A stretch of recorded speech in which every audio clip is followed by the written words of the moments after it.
Hello friends. आज के video में बात करेंगे रिलायंस इंडस्ट्रीज़ के बारे में। यहाँ पे तीन चार काफ़ी बड़ी खबर रिलायंस इंडस्ट्रीज़ को लेके निकल के आ रही, जिसका आपको काफ़ी पॉजिटिव इम्पैक्ट जो है पड़ते हुए देखने को मिल सकता है स्टॉक के ऊपर। तो क्या खबर है ये हम डिस्कस करेंगे इस वीडियो में, और कब तक इम्पैक्ट पड़ते हुए देखने को मिलेगा साथ में ये भी जानेंगे। फिर बात करेंगे भारत इलेक्ट्रॉनिक्स के बारे में। यहाँ पे कंपनी में काफ़ी बड़ी खबर निकल के आ रही है, जिसका आपको काफ़ी शानदार इम्पैक्ट जो है आने वाले टाइम पे देखने को मिल सकता है।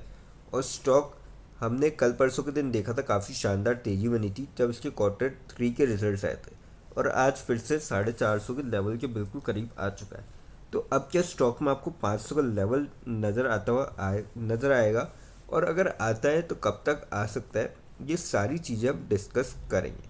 फिर बात करेंगे हम यहाँ पे बजट 2026 के बारे में।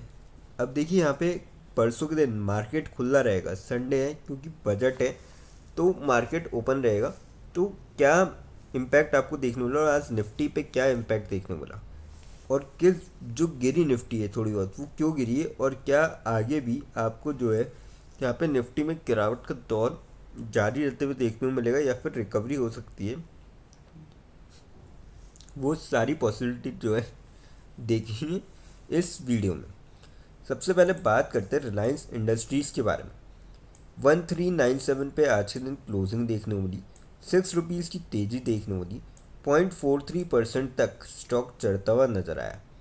वॉल्यूम की बात करी जाए, 1 CR के आसपास वॉल्यूम थी, काफ़ी बढ़िया वॉल्यूम थी आज के दिन।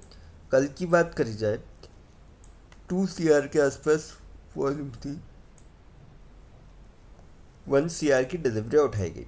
वीक की अगर एवरेज देखें, लगभग 2 CR के आसपास वॉल्यूम थी, और जो डिलीवरी उठाई गई थी 1 CR के आसपास उठाई गई थी। मंथ की आप एवरेज देखेंगे, 1 CR के आसपास वॉल्यूम थी, 80 लाख की डिलीवरियाँ उठाई गई। तो काफ़ी ठीक ठाक वॉल्यूम में स्टॉक यहाँ पे ट्रेड करता हुआ नज़र आया।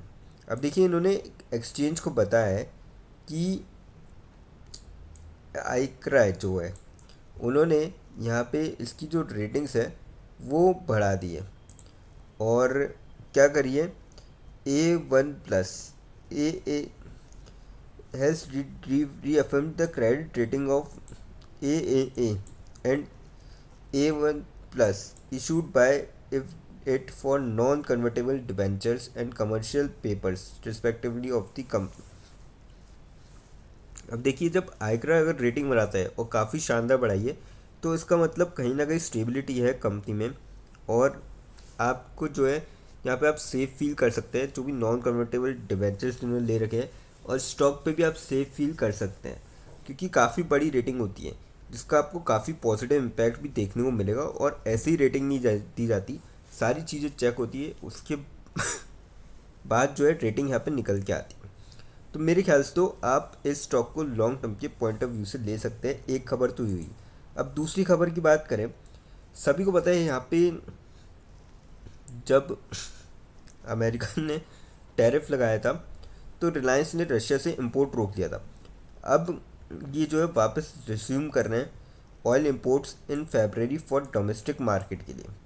और कितना इंपोर्ट करेंगे डेली का, 1,50,000 barrel of Russian oil from February, sourcing only from non-sanctioned sellers for its domestic focused refinery। तो ये भी काफ़ी बड़ी खबर है, जिसका आपको काफ़ी पॉजिटिव इम्पैक्ट देखने को मिलेगा। अब तीसरी खबर की बात करी जाए, ONGC and Reliance signs agreement to share deep water resources. तो ये भी काफ़ी बड़ी खबर है। अब देखिए, जब जब कंपनी किसी के साथ भी पार्टनरशिप करती है, दो कंपनी एक साथ आती है, तो काफ़ी बड़ा यहाँ पे इम्पैक्ट देखने को मिलता है।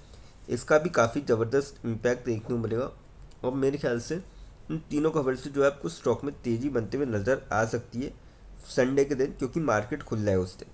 अब एक खबर और देखिए जो IPO से रिलेटेड है, जियो प्लेटफॉर्म का IPO। अभी देखिए, यहाँ पर रेगुलेटरी अप्रूवल के लिए अवेटिंग में है, और रिलायंस जो है वो डाइवेस्ट करेगा 2.5% स्टेक इन जियो प्लेटफॉर्म्स, मगर अभी रेगुलेटरी जो है अप्रूवल के लिए। अब यहाँ पे कई सारे IPO, जैसे Hero FinCorp IPO, SBI mutual fund IPO, NLC India renewals IPO, Greaves electric mobile IPO, Indian gas exchange IEX का IPO, गैस एक्सचेंज है IGX, मतलब IEX की सब्सिडी कंपनी, उनका IPO है। फिर EAAA इंडिया ऑल्टरनेटिव्स IPO, ये सब है ना, ये तीनों ये लाइन्स आएंगे और ये तीनों ही कोल इंडिया की सब्सिडरी है। आप सभी को ध्यान होगा कि 2025 के एंडिंग में हमारे प्राइम मिनिस्टर का बयान आया था कि कोल इंडिया जितनी भी उनकी सब्सिडरी कंपनीज हैं उन सभी को स्टॉक मार्केट में अगले 2 से 3 सालों में लिस्ट करे। तो एक तो हो चुकी है भारत कोकिंग कोल, जिसका ज़बरदस्त रिटर्न मिल के आया है। अभी बाकी 3 और है जो कि लिस्ट होगी। और फिर बेलस्टार माइक्रो फाइनेंस। तो ये काफ़ी सारे IPO जो लाइन में है। और मुझे लगता है कि कहीं ना कहीं आपको इन IPO से पैसा बनता हुआ नजर आएगा। सबसे बड़ी बात, रिलायंस जियो के IPO पे यहाँ पे नज़र आएगी काफ़ी लोगों की, क्योंकि कंपनी काफ़ी अच्छा परफॉर्म कर रही है। अब बात करते हैं भारत इलेक्ट्रॉनिक्स के बारे में। 449.25 पे क्लोजिंग देखने को मिली, 4.75 रुपीज़ की तेज़ी देखने को मिली और 1.07% तक स्टॉक आज चढ़ता हुआ नजर आया था। वॉल्यूम की बात करी जाए स्टॉक में आज के दिन, लगभग जो वॉल्यूम थी 4 CR के आसपास थी। कल की बात करी जाए 5 CR के लगभग वॉल्यूम थी, 2 CR के आसपास डिलीवरियाँ उठाई गई। वीक के अगर एवरेज देखें 3 CR के लगभग वॉल्यूम थी और 2 CR के आसपास डिलीवरी उठाई गई थी। मंथ की आप एवरेज देखेंगे 2 CR के लगभग वॉल्यूम थी और 1 CR के आसपास डिलीवरियाँ जो है उठाई गई थी। तो काफ़ी सही वॉल्यूम में स्टॉक यहाँ पे ट्रेड होता हुआ नजर आया था। अब बात करी जाए अपडेट की इसमें, Bharat electronics signals Q4 defence order push led by missile shield deal. अब देखिए यहाँ पे बजट भी आने वाला है और major defence PSU sales multiple large order are nearing closure, one missile programme could be the trigger. अब परसों के दिन काफ़ी और ज़्यादा जो चीज़ें वो साफ़ हो जाएगी और कहीं ना कहीं मुझे लगता है कि आपको बजट के बाद काफ़ी पॉजिटिव इम्पैक्ट जो है देखने को मिल सकता है स्टॉक प्राइस पे। तो मेरे ख्याल से तो आप इस स्टॉक को ले सकते हैं लॉन्ग टर्म के पॉइंट ऑफ व्यू से यहाँ से भी। अब कुछ लोग ज़रूर ये कहेंगे कि 52 वीक्स हाई के बिल्कुल करीब है। 457.5 का हाई मारा था और 449 पे चल रहा है। देखिए मुझे लगता है कि कहीं ना कहीं स्टॉक में पोटेंशियल है और अब आपको 500 का नेक्स्ट लेवल जो है जल्दी दिखता हुआ नज़र आएगा। तो आप इस स्टॉक को जो है ले सकते हैं। अब बात करते हैं निफ्टी 50। आज के दिन 25,320.65 पे क्लोजिंग देखने को मिली थी। ऑलमोस्ट 100 रुपये की गिरावट देखने को मिली थी और 0.4% के आसपास तक गिरती हुई नज़र आई थी आज के निफ्टी 50। अब देखिए यहाँ पे एक तो जो GDP है ना, रियल GDP, वो growth for financial 27 is projected at 6.8 to 7.2%। तो इसके बीच में रह सकती है। जो प्राइवेट फाइनल कंजम्पशन एक्सपेंडिचर है GDP के अंदर, वो भी राइज हुआ है 61.5% से इन फाइनेंशियल ईयर 26। तो ये काफ़ी बढ़िया चीज़ है, 65% तक राइज हुआ है।